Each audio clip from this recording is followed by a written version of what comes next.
Lumalabas po sa mga pag-aaral na dumarami ang mga nagkakaroon ng autism sa iba't ibang bansa, kabilang na po ang Pilipinas.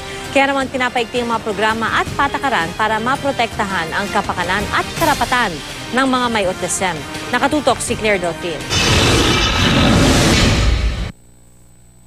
Ako ay nangangakong kikilos upang matigil ang maling paggamit ng salitang autistic bilang kutya o katatawanan. Ang pangakong ito ang magbibigay daan daw sa pagrespeto at pagkilala sa karapatan ng mga taong may autism, isang uri ng brain development disorder.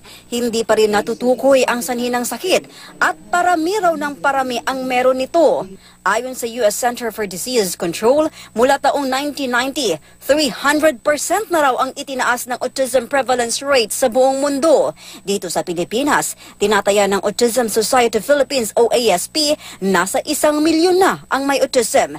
Pero 5% lang sa kanila ang na-diagnose at 2% naman ang nabibigyan ng tamang intervention. Hindi lang ho obligasyon yan ng mga magulang. Although it really starts with the parents.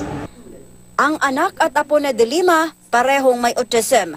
Ang karapatan nila, pinoprotektahan ng Magna Carta on the Human Rights of Persons with Disabilities o PWDs, ng batas laban sa bullying at ng batas na nag-uutos sa mga kumpanyang maglaan ng posisyon para sa mga PWD.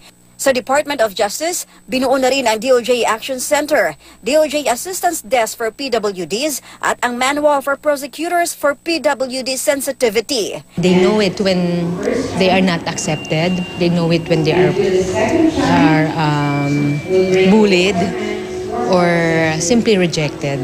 Claire Delphine, Nakatutok, 24 Oras.